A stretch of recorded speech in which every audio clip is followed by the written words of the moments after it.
Okay अभी तक हम लोगों ने क्या देख लिया कि ट्रिग्नोमेट्रिक रेशियोज के कॉम्प्लीमेंट्री एंगल कैसे निकाले जाते हैं। वहाँ पर सिर्फ हमको कौन से रूल याद रखने हैं कि अगर कहीं लिखा हुआ है कि साइन 90 माइनस थीटा तो it is equal to cos theta. मतलब क्या करना है, तुम इसको अगर थोड़ा सिंपल मैनर में देखोगे तो क्या स्टेप होती है कि साइन को बदल दो कॉस में, या फिर कॉस दिया हुआ है तो उसको बदल दो साइन में, टेन को बदल दो कॉट में और कॉट को बदल दो टेन में।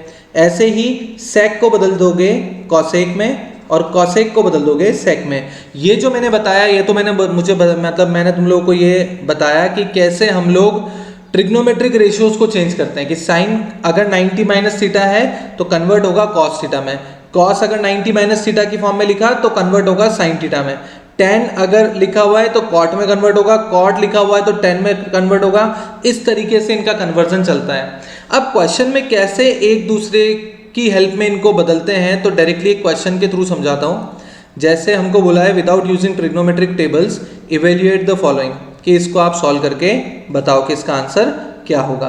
तो देखो अब क्या करना है, इस क्वेश्चन में क्या तरकीब होती है, क्या हिंट होती है इसको पहचानने का तरीका, वो ये है कि आप देखो आपको जो भी क्वेश्चन दिया हुआ होगा ना उसमें जो एंगल्स गिवन होंगे वो एंगल्स एक दूसरे से कॉम्प्लीमेंट्री होंगे। कॉम्प्लीमेंट्री का मतलब क्या है, मैं इधर साइड में बता रहा हूं। जैसे देखो तुमको पहला एंगल दिख रहा है 53 और दूसरा एंगल दिख रहा है 37, दोनों को ऐड कर दो यू वुड गेट 90। मतलब तुम्हें साफ साफ इस क्वेश्चन को देख के समझ जाना है कि 53 वाले को कन्वर्ट करना है 37 में या फिर 37 वाले को लिखना है 57 की टर्म में। फिर उसके बाद दूसरा कॉम्प्लीमेंट्री एंगल, और देखो एक तरफ लिखा हुआ है 80 और एक तरफ लिखा हुआ है 10, तो 80 प्लस 10 इज 90, मतलब both are complementary to each other. अगर ये दोनों कॉम्प्लीमेंट्री हैं तो या तो रूल से 80 को बदल दो 10 में या फिर 10 को बदल दो 80 में, आपका आंसर आ जाएगा। एट ए टाइम आपको एक को ही कन्वर्ट करना है, दूसरे को कन्वर्ट नहीं करना है। दोनों को कन्वर्ट कर दिया तो क्वेश्चन कभी भी सॉल्व नहीं हो पाएगा। तो चलिए एक बार दूसरे इंक से इसको समझते हैं। जैसे मान लीजिए अपने पास ये क्वेश्चन लिखा हुआ है तो तुम्हारे दिमाग में ये होना चाहिए कि अभी मैंने तुम्हें बताया कि पहले तो कॉम्प्लीमेंट्री छांट लो। तुमने देखा कि 53 लिखा हुआ है और 37 लिखा हुआ है, मतलब किसी एक को चेंज करना है, किसी एक को कांस्टेंट रखना है। ठीक है, मैं ऊपर 10 वाले को चेंज कर रहा हूं तो मैं क्या लिखूंगा इसको 2 एज इट इज। अब देखो 10 में मेरे को बनाना है 37 तो मैं क्या लिखूंगा कि इसको मैं लिख सकता हूं 10 90 माइनस 37। मैं इसको साइड में समझा रहा हूँ, साइड में समझो पहले एक बार। जैसे कहीं लिखा हुआ है 1053, ठीक है, तो मैं इसको पहली स्टेप में क्या लिख सकता हूँ, अगर मेरे को इसको 90 माइनस समथिंग लिखना है तो 10 में 90 में से क्या घटाऊं कि 53 आ जाए, तो 90 में से 37 घटा दो तो 53 आ जाएगा। This is step number 1। फिर स्टेप नंबर 2 क्या बोलेगी कि अब आओ आप फॉर्मूलों पे। फॉर्मूलों में चेक करो कि कहीं 10 90 माइनस थीटा आता है क्या, तो देखो सबसे ऊपर वाली लाइन में लिखा हुआ है कि 10 90 minus theta is equal to cot में दैट थीटा। तो इस 10 90 माइनस थीटा क्या लिख देंगे, इक्वल टू कॉट में थीटा कौन सा, जो 90 के पीछे लिखा हुआ है, तो आंसर इज कॉट 37। तो पहली स्टेप में तो क्या किया कि दो एंगल छाटे हमने कि कौन से एंगल एक दूसरे से कॉम्प्लीमेंट्री है। अब जो कॉम्प्लीमेंट्री है उनमें क्या किया, किसी एक को तो कांस्टेंट रखा और किसी एक को 90 माइनस थीटा लिखा। जिसको 90 माइनस थीटा लिखा उसके फॉर्मूले पे गए और उससे उसको चेंज किया। तो देखो यहां पर क्या बन जाएगा, ये तो 10 90 माइनस थीटा लिखा हुआ है, नीचे वाले को नहीं छेड़ना है तो नीचे वाले को कॉट 37 ही लिखा रहने दिया। ठीक है, अब मैं इसकी अगली स्टेप नीचे ही सॉल्व करके बता रहा हूं। ये अगली स्टेप में क्या हो जाएगा कि since we know that 10 90 minus theta is equal to cot theta, तो ये कॉट थीटा ऊपर हो गया और नीचे भी वही का वही कॉट थीटा है। जब मैं इसको एक स्टेप और आगे सॉल्व करूंगा तो इट विल बी सिंपली 2। क्यों, क्योंकि कॉट 37 से कॉट 37 कट हो जाएगा। ये मैंने सिर्फ क्वेश्चन का पहला पार्ट सॉल्व किया। ये तो हुआ सब्जेक्टिव अप्रोच कि कैसे स्कूल में तुमको करके दिखाना है। अब मैं इसकी ट्रिक भी बताता हूं कि अगर मुझे कॉम्प्लीमेंट्री लिखना था 1053 का तो तुम कुछ मत करो। मैंने ऊपर तुमको 3 लाइनें लिखाई है, देखो मैंने यहाँ पर साइड में राइट में देखो कि साइन से बदलो कॉस, 10 से बदलो कॉट, सेक से बदलो कॉसेक, और इसको उल्टा भी सोच लो। तो 10 किस में बदलता है, कॉट में, तो इसके आगे सीधे सीधे कॉट लिख दो। अब ये क्या है, कॉम्प्लीमेंट्री है, तो 53 का कॉम्प्लीमेंट्री लिख दो। तो 53 का कॉम्प्लीमेंट्री क्या होता है 37। जैसे मुझे बोला कि साइन 34 का लिखना है ठीक है। तो साइन किस में बदलता है, कॉस में। 34 का कॉम्प्लीमेंट्री लिख दो तो 34 का क्या हो जाएगा 56। ये हो गया कॉम्प्लीमेंट्री एंगल का कॉन्सेप्ट। जैसे मुझे बदलना है सेक 72 को, सेक किस में बदलता है, ऊपर लिखा हुआ है कॉसेक में, तो कॉसेक में बदल दो। और 72 का कॉम्प्लीमेंट्री कितना होता है 18, तो 18 लिख दो, तो ये कॉम्प्लीमेंट्री एंगल में चेंज हो गया। It is quite easy. देखो मैं तुम्हारे सामने कर रहा हूं ओरली। ऐसे ही अगर अगला देखें तो लेट सपोज अगर कॉट 65 को बदलना है तो कॉट किस में बदलेगा, पहली बात तो 10 में। 65 का कॉम्प्लीमेंट्री लिख दो 25 हो गया। ये स्टेप्स तो मैंने स्कूल के लिए लिखाई है, मैं तो सॉल्यूशन भी उससे ही कराऊंगा, लेकिन डायरेक्टली भी बता रहा हूं। जैसे एक और लिख लेते हैं, जैसे अपने को बोला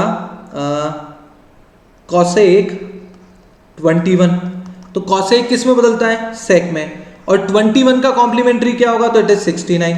अब कॉम्प्लीमेंट्री तो निकालने आने चाहिए कि ऐसे दो एंगल जिनका सम 90 होता है। तो अगर एक मेरे को 21 दे रखा है तो 90 में से 21 को घटाओ, यू वुड गेट 69। तो मेरे हिसाब से ऑब्जेक्टिव अप्रोच भी करना आई, सब्जेक्टिव तो मैं सिखा ही रहा हूं। चलो अगले में मैंने देखा कि 90 और 10 दोनों एक दूसरे से कॉम्प्लीमेंट्री है, तो अपन क्या करेंगे, अपन किसी एक को चेंज करेंगे। तो मैं कॉट वाले को चेंज कर रहा हूं, तो मैं स्कूल वाली अप्रोच बता रहा हूं, लेकिन अगर मैं नीचे सेकंड स्टेप लिखूं तो मैं डायरेक्टली लिख रहा हूं कॉट किस में बदलता है 10 में, और 80 का कॉम्प्लीमेंट्री कितना है 10, नीचे भी लिखा हुआ है 10 डिग्री, ये पीछे आ गया -1। अब मैं ऊपर स्कूल वाली अप्रोच रखता हूं क्योंकि स्कूल में तो एक स्टेप लिखनी पड़ेगी अपने को। तो ये जो ऊपर वाला कॉट 80 है इसको मैं लिख सकता हूं 90 माइनस थीटा, और नीचे डिवाइडेड बाय tan थीटा लिखा हुआ है। अब ऊपर जो cot 90 माइनस थीटा उसको tan थीटा लिखा, 10 अपॉन 10 कर दिया तो it is 1। Finally 2 minus 1 will result as 1। तो मेरे हिसाब से क्वेश्चन की अप्रोच समझ में आई होगी कि कैसे कॉम्प्लीमेंट्री एंगल्स के क्वेश्चन सॉल्व करने हैं। मतलब हमें क्या करना है, कॉम्प्लीमेंट्री को छांटना है, उनको किसी एक को सॉल्व करके दूसरे को लिखना है, कैलकुलेट करना है एंड डन। एक और समझाता हूं। जैसे मैं पहले तो एक काम कर रहा हूं, तुमको ऑब्जेक्टिव अप्रोच यहां साइड में बता रहा हूं। जैसे मैंने बताई थी साइन 35, तो साइन को बदला कॉस में, 35 को लिख दिया 55, वही कॉम्प्लीमेंट्री के एंगल से। नीचे कॉस 55 लिखा हुआ है, इसका स्क्वायर लिखा हुआ है, प्लस किसी एक को चेंज करना है, किसी एक को रखना है, तो कॉस 55 को बदला, तो कॉस बदला साइन में और 55 हो गया 35, डिवाइडेड बाय नीचे भी लिखा हुआ है साइन 35, नीचे वाले को नहीं छेड़ना है, इसका होल स्क्वायर -2, कॉस स्क्वायर 60 के साथ तो कुछ भी नहीं लिखा हुआ है, तो कॉस 60 की वैल्यू कितनी होती है 1/2, तो ये लिखा हुआ है 1/2 का स्क्वायर। अब अगली स्टेप देखो, ये हो जाएगा 1, ये हो जाएगा 1, ये हो जाएगा 2 टाइम्स ऑफ 1/4 विच इज 1/2, तो ये हो जाएगा 2 minus 1/2 which is equal to 3/2। ये तो हो गई ऑब्जेक्टिव अप्रोच इसको सॉल्व करने की। अब सब्जेक्टिव पे आते हैं। सब्जेक्टिव क्या बोलेगा, एक स्टेप और बढ़ाओ। सब्जेक्टिव ने क्या बोला कि ऊपर वाले को चेंज करो, नीचे वाले को कांस्टेंट रखो। मतलब देखो इसका कॉम्प्लीमेंट्री ये लिखा हुआ है, तो किसी एक को चेंज करना है, किसी एक को कांस्टेंट रखना है। तो मैंने साइन को कांस्टेंट रखा, मतलब साइंस को ऊपर वाले को चेंज किया, तो मैं इसको लिख सकता हूं sine 90 minus something upon cos 55 as it is लिखा हुआ है। इस पूरे का होल स्क्वायर लगा हुआ है, तो उस पूरे का whole square as it is लिखा हुआ रहने दिया, प्लस अब अगले वाले में मैंने क्या किया, वापस से ऊपर वाले को चेंज किया, नीचे वाले को एज इट इज रहने दिया, तो ये हो जाएगा साइन 90 माइनस 55 को क्या लिख सकते हैं, तो 90 माइनस, एक सेकेंड, इसको अपन ने गलत किया, साइन नहीं आएगा क्योंकि ऊपर तो कॉस है ना, तो अपने को कॉस की टर्म में लिखना है, उसको चेंज नहीं करना है। तो ये लिखा हुआ है कॉस में जो एंगल है उसको 90 माइनस थीटा लिखो, तो ये क्या लिख सकते हैं 90 माइनस 35, डिवाइडेड बाय जो नीचे लिखा हुआ है उसको तो एज इट इज लिखा रहने दिया, उसको छेड़ा ही नहीं, पीछे जो होल स्क्वायर लगा हुआ है वो एज इट इज, ये 2 टाइम्स, अब इसके तो कोई कॉम्प्लीमेंट्री लिखा हुआ ही नहीं, तो इसके आगे लिख दिया कि ये तो 1/2 होता है और उसका स्क्वायर लिखा हुआ है। This is step number 1। कुछ नहीं किया, कॉम्प्लीमेंट्री छाटे। कॉम्प्लीमेंट्री जैसे ही हमने सर्च कर लिया कि इसका कॉम्प्लीमेंट्री है, तो किसी एक को चेंज किया 90 माइनस थीटा में, नीचे वाले को सेम रखा। अब देखो since we know that sine 90 minus theta, देखो फर्स्ट ब्रैकेट देखो, sine 90 minus theta is equal to cos में थीटा, तो कॉस में थीटा कौन सा हो जाएगा, 90 के पीछे जो लिखा हुआ है वो, divided by cos 55 as it is का whole square, plus cos 90 minus theta क्या होता है, साइन थीटा, थीटा कौन सा होगा, पीछे वाला एंगल जो 90 के भी लिखा हुआ है, हर बार बोल रहा हूं मैं, तो उसमें कंफ्यूज नहीं होना है, उसका होल स्क्वायर पीछे लिखा हुआ है -2 × 1/4। अगली स्टेप देखो, ये हो जाएगा 1 का स्क्वायर 1, ये हो जाएगा 1 का स्क्वायर 1, ये हो जाएगा 1/2, so answer would be 3/2। 2।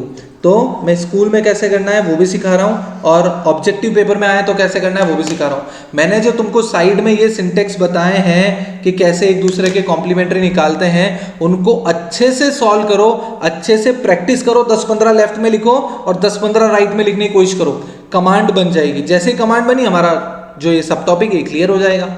So I hope this first segment is clear to you. चलिए अगले लेक्चर में अगला वाला सेगमेंट देखेंगे। यहाँ तक का एक बार अच्छे से देख के फिर सेकंड वीडियो देखिएगा इसका। Okay, thank you.